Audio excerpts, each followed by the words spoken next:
Je voudrais partager le message aujourd'hui sur l'épître aux Éphésiens chapitre 6 du verset 10 à 13. Je vais lire. Au reste, fortifiez-vous dans le Seigneur et par sa force toute puissante. Revêtez-vous de toutes les armes de Dieu afin de pouvoir tenir ferme contre les ruses du diable. Car nous n'avons pas à lutter contre la chair et le sang, mais contre les dominations, contre les autorités, contre les princes de ce monde de ténèbres, contre les esprits méchants dans les lieux célestes. C'est pourquoi prenez toutes les armes de Dieu, afin de pouvoir résister dans le mauvais jour et tenir ferme après avoir tout surmonté. Amen. Le passage d'aujourd'hui est le texte que j'ai partagé lors de l'étude biblique du mercredi dernier. En fait, cette parole sur toutes les armes de Dieu m'a fait penser à un personnage biblique. Car cette personne était réellement celle qui était revêtue de toutes les armes de Dieu. Je ne sais pas si vous voyez ce personnage, c'est David. Alors que tout le monde craignait Goliath le Philistin, tout le monde a fait peur de lui. David s'est porté volontaire pour le combattre. Mais évidemment, le roi Saül n'était pas d'accord avec lui. C'est ce qu'on peut lire en 1 Samuel chapitre 17, verset 33. Saül dit à David, « Tu ne peux pas aller te battre avec ces Philistins, car tu es un enfant, et il est un homme de guerre dès sa jeunesse. » Comme nous pouvons constater d'après la parole de Saül, David avait une apparence d'un enfant. David n'était qu'un enfant qui ne pouvait se battre avec Goliath, avec ce grand guerrier. C'est pourquoi au verset 42, le Philistin regarda, et lorsqu'il aperçut David, il le méprisa, ne voyant en lui qu'un enfant blond et d'une belle figure. Il n'avait pas une apparence d'un guerrier, non pas seulement aux yeux de Goliath, pareil aux yeux du roi Saül et aux yeux de tous ceux qui étaient présents sur le champ de bataille. David n'était qu'un garçon d'une belle figure. Cependant, David avait une certitude. Tout comme il avait tué un ours ou un lion qui avait volé les brebis de son père pendant qu'il était berger, il était convaincu qu'il pouvait tuer aussi Goliath de la même manière. 1 Samuel chapitre 17, verset 37. David dit encore, « L'Éternel qui m'a délivré de la griffe du lion et de la patte de l'ours me délivrera aussi de la main de ce Philistin. » Et Saül dit à David, « Va, et que l'Éternel soit avec toi. » De certaines perspectives, les actions de Saül à ce moment-là auraient pu sembler irresponsables pour un roi de nation, voire désespéré. Comment un roi peut laisser partir un enfant se battre contre un guerrier? Il ne va pas quand même envoyer un enfant pour faire tuer. Non. Pourtant, Saül a envoyé ce jeune David combattre Goliath parce qu'il a vu la foi que David avait en lui. Comme nous pouvons le voir dans la proclamation de David ici, il avait une foi inébranlable. L'Éternel qui m'a délivré de la griffe du lion et de la patte de l'ours me délivrera aussi de la main de ce Philistin. David n'exprimait pas une confiance en ses propres compétences pour affronter Goliath, mais plutôt en la conviction que Dieu l'aiderait et le délivrerait. C'est pourquoi Saül lui a dit, « Va, et que l'Éternel soit avec toi. » Et ce qui s'est passé par la suite m'a fait penser à toutes les armes de Dieu que parlait le passage d'aujourd'hui. Je vais lire le verset 38 et 39 du chapitre 17. Saül fit mettre ses vêtements à David. Il plaça sur sa tête un casque d'airain et le revêtit d'une cuirasse. David ceignit l'épée de Saül par-dessus ses habits et voulut marcher car il n'avait pas encore essayé. Mais il dit à Saül, « Je ne puis pas marcher avec cette armure. Je n'y suis pas accoutumé. » Et il s'en débarrassa. Après avoir débarrassé, avec quoi il s'est revêtu. C'est ça. Avec quoi il s'est revêtu? Il s'est revêtu de toutes les armes de Dieu. La ceinture de vérité, la cuirasse de justice, les chaussures de l'évangile de paix, le casque du salut, le bouclier de la foi et l'épée du Saint-Esprit, dont la parole de Dieu. Du point de vue de l'extérieur, il n'avait qu'un bâton, il n'avait que 5 pierres, il n'avait que la fronde. Quand même, il était bien équipé spirituellement. Ça, c'est un point très important. Du point de vue de l'extérieur, il n'était qu'un jeune garçon. Mais comme dit le verset 10 du passage d'aujourd'hui, il était fortifié dans le Seigneur et par sa force toute puissante. Éphésiens 6, verset 10. Au reste, fortifiez-vous dans le Seigneur et par sa force toute puissante. Il pouvait aller vers Goliath parce qu'il était revêtu de toutes les armes de Dieu, donc il était fortifié dans le Seigneur et par sa force toute puissante. Parce qu'il était revêtu de toutes les armes de Dieu, il pouvait tenir ferme contre les ruses du diable. Si l'on examine l'atmosphère de la situation de guerre à l'époque entre Israël et Philistins, Israël semblait déjà perdant, tandis que les Philistins semblaient être les gagnants. Cela était dû au fait que, du côté israélite, il n'y avait personne que l'on pensait capable de battre Goliath. On disait que c'est impossible de battre Goliath. Ainsi, il semblait que le Dieu que Goliath et les Philistins servaient était beaucoup plus puissant, tandis que le Dieu en qui croyait Israël était considéré comme impuissant et dépourvu de capacité. Alors que ce n'est pas vrai. Les Philistins se moquaient de l'armée de Dieu. Ils se moquaient de Dieu vivant, d'Israël, mais personne n'osait les défier. Mais comme David avait la vérité pour ceinture, il pouvait se battre contre Goliath. Ce qui indique que la vérité occupait une place centrale dans sa vie. Alors, quelle était la vérité qui le retenait au centre? Avant ce combat, Samuel était passé chez Isaïe, son père, parce que Dieu a vu un roi parmi ses fils. Samuel a donc oint de l'huile sur David. C'est ce que dit 1 Samuel chapitre 16, verset 13. Samuel prit la corne d'huile et l'oignit au milieu de ses frères. L'Esprit de l'Éternel saisit David à partir de ce jour et dans la suite. Ce jour-là, le Saint-Esprit, dont l'Esprit de vérité a saisi David, et la vérité que Dieu l'a choisie, était ancrée au centre de lui-même. Mais il devait tenir ferme contre les ruses du diable.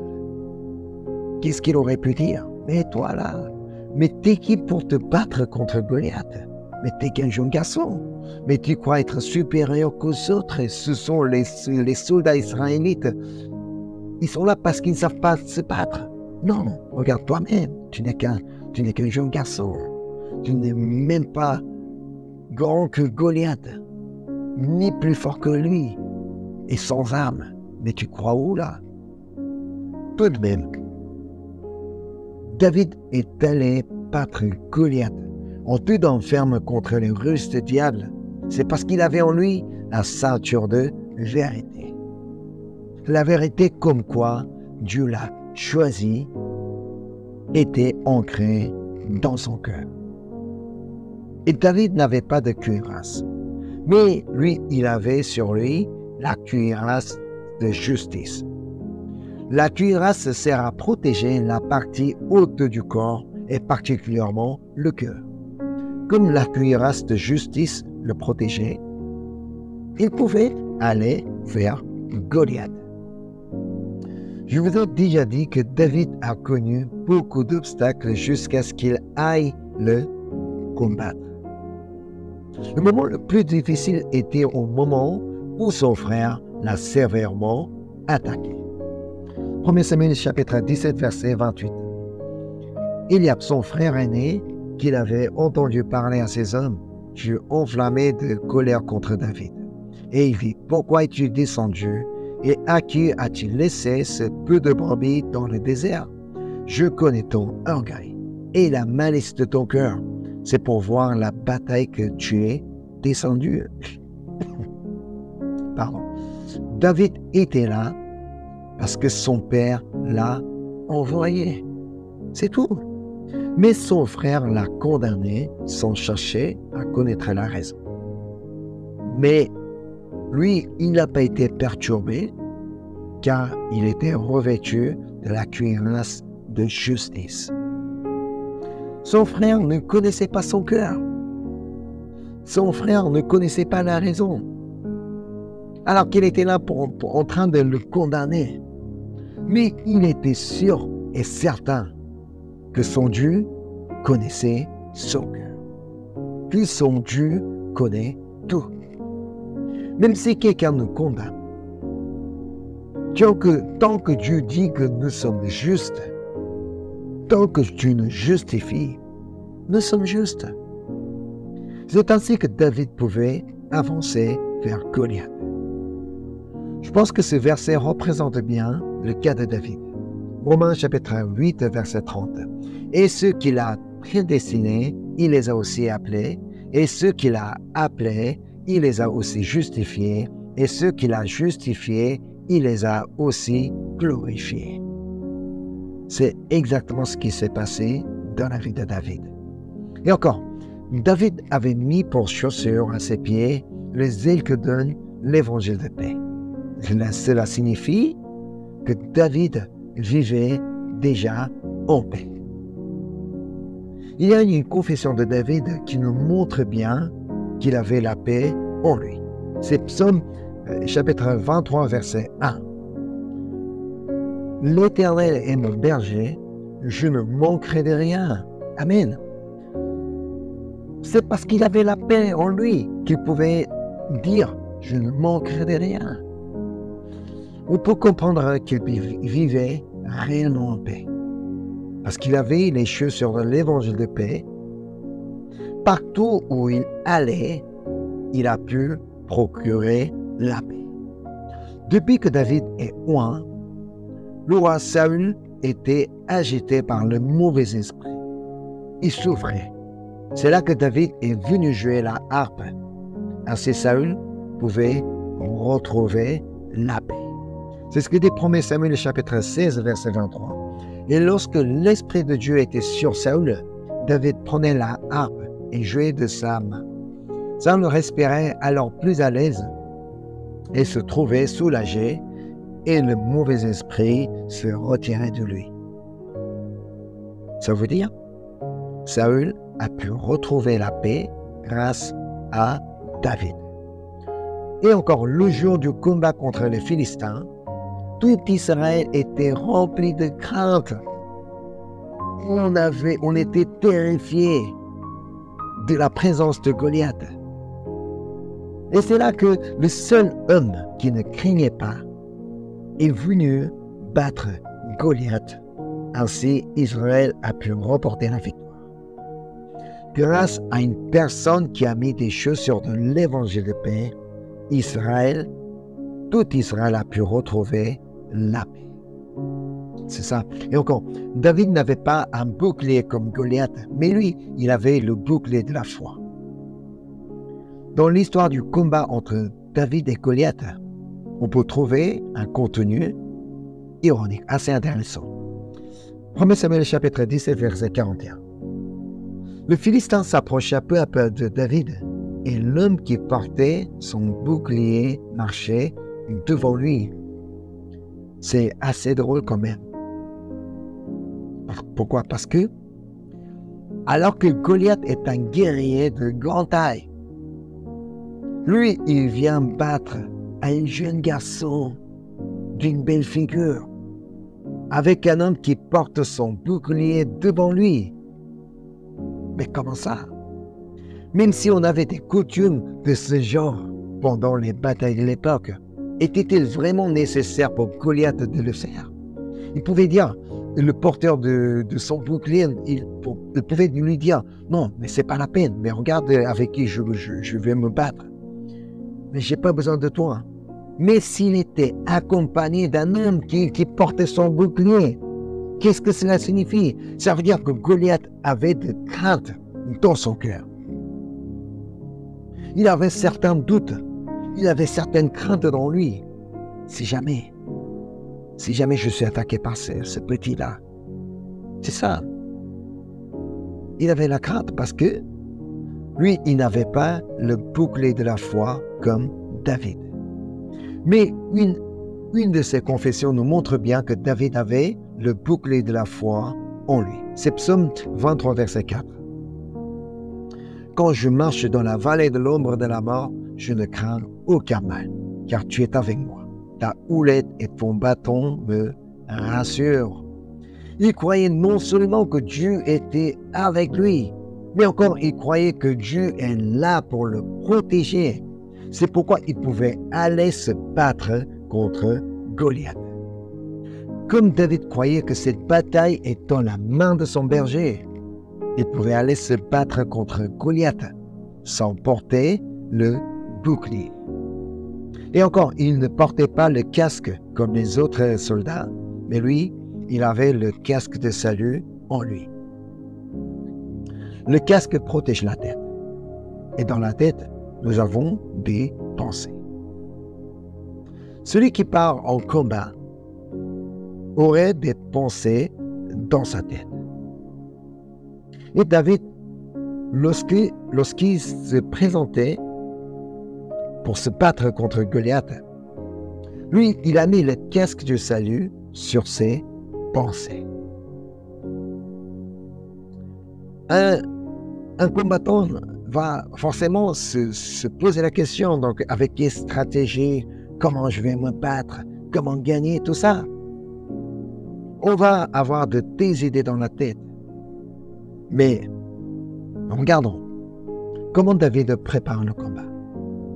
Est-ce qu'on peut vraiment dire que c'est une bonne préparation pour un soldat qui se bat contre Goliath?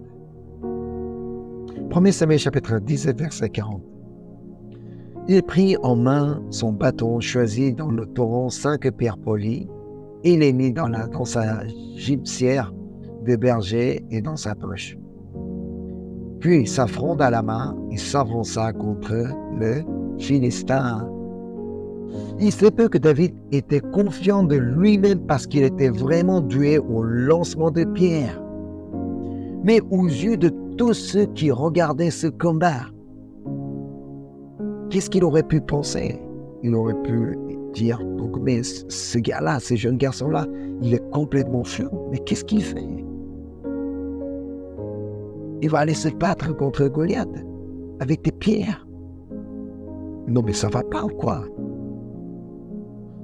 Tout de même si David était confiant.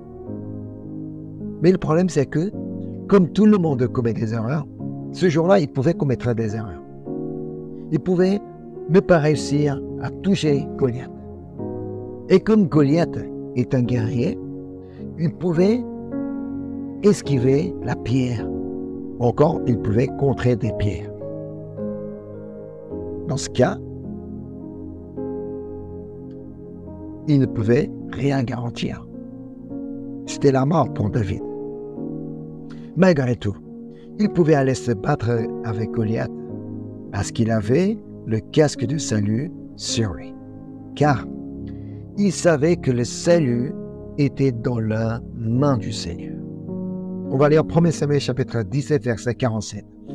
Et toutes ces multitudes sauront que ce n'est ni par l'épée ni par la lance que l'Éternel sauve. Car la victoire appartient à l'Éternel et il vous livre entre nos mains. Amen. Alors, rien qu'avec 5 pierres, avec une fronde dans sa main, David pouvait aller se battre contre Goliath.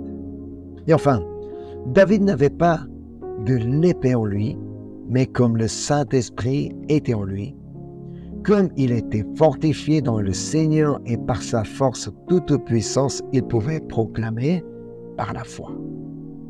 Ce qu'on apprend d'après sa proclamation, c'est que David n'a pas cherché à combattre, ni pour sa gloire, ni pour sa renommée. Non pas parce qu'il était oint par Samuel qui s'est dit « Mais regardez, Israélites, regardez-moi, c'est moi le futur roi, c'est moi qui suis votre futur roi. Ah, vous verrez combien je suis fort. Vous verrez combien je suis doué au combat. » Non. Ce n'était pas pour ces raisons-là que David est parti pour se battre contre Goliath. Lui, il est allé se battre au nom de Dieu et pour faire connaître à tout le monde que Dieu existe. 1 Samuel chapitre 17, verset 45. David dit aux Philistins, « Tu marches contre moi avec l'épée, la lance et le javelot, et moi, je marche contre toi au nom de l'Éternel des armées, Dieu de l'armée d'Israël que tu as insulté. » Ce n'était pas pour son nom qu'il est parti au combat, mais pour le nom de l'Éternel. Pour faire connaître le nom de l'Éternel, le nom de Dieu, qu'il est parti se battre. Et encore, verset 46. « Aujourd'hui, l'Éternel te livrera entre mes mains. Je t'abattrai et je te couperai la tête. Aujourd'hui, je donnerai les cadavres du champ des Philistins aux oiseaux du ciel et aux animaux de la terre. Et toute la terre saura qu'Israël a un Dieu. » Amen. C'est la raison pour laquelle David est parti au combat sans être revêtu des armes. Je n'ai besoin ni l'épée, ni l'armure. Car c'est l'occasion de montrer à tout le monde que Dieu est vivant. Moi, je ne peux rien faire. Mais comme Dieu est vivant, il va se manifester. Et il va m'aider à gagner contre Goliath. Il se peut que vous soyez actuellement face à Goliath. Ça peut être Goliath de financement, Goliath de relation, Goliath de divers problèmes. Mais une chose est sûre et certaine, c'est que nous-mêmes, nous n'avons aucune chance de gagner contre Goliath. Il devient possible lorsque nous sommes revêtus de toutes les armes de Dieu. Alors, ayez la ceinture de vérité. Dieu qui avait choisi David a choisi aussi chacun de nous. C'est ce que dit Ésaïe 43, verset 1. Ainsi parle maintenant l'Éternel, qui t'a créé, ô Jacob, celui qui t'a formé, ô Israël. Ne crains rien, car je te rachète, je t'appelle par ton nom, tu es à moi. Seigneur nous dit, tu es à moi. Tu n'as pas simplement créé Jacob, il n'a pas formé que Israël. Il a créé et formé nous tous. Donc cette parole est destinée pour nous aussi. Alors, ayez la vérité à votre centre qui vous dit que vous êtes aussi choisis par Dieu. Et n'écoutez pas ce que le monde vous dit. Revêtez-vous de cuirasse de justice, même si le monde vous condamne. Mais t'es qui toi pour faire ça? Mais tu n'es qu'un pécheur, donc je connais ton passé, mais peu importe.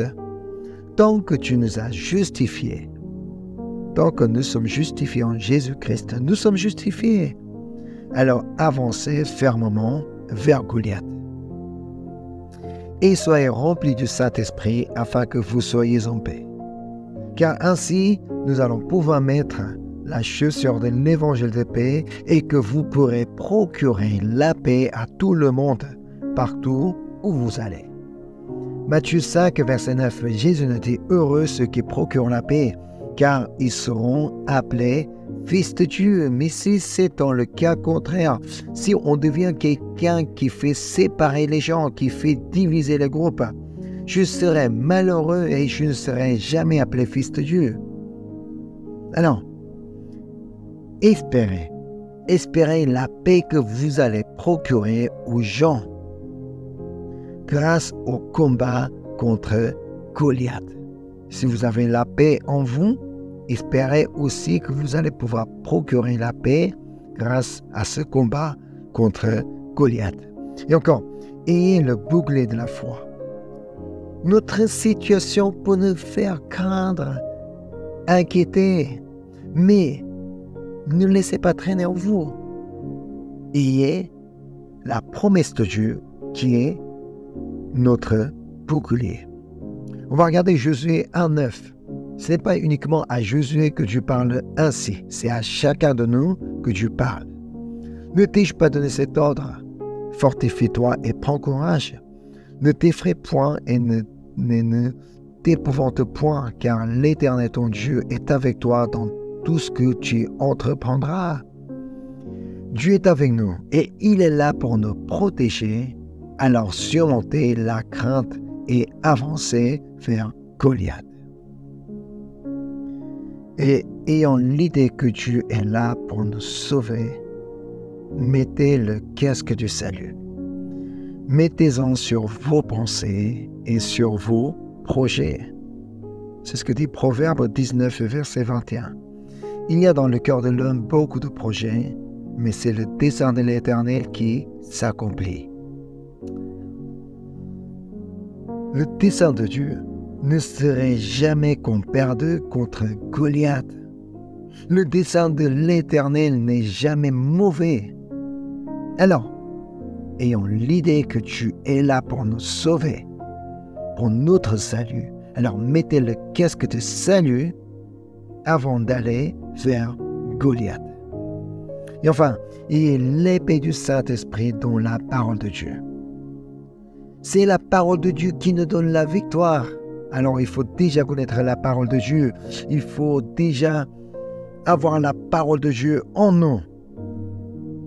Et il faudra savoir proclamer la parole de Dieu. Parce que c'est la parole de Dieu qui va faire tomber Goliath.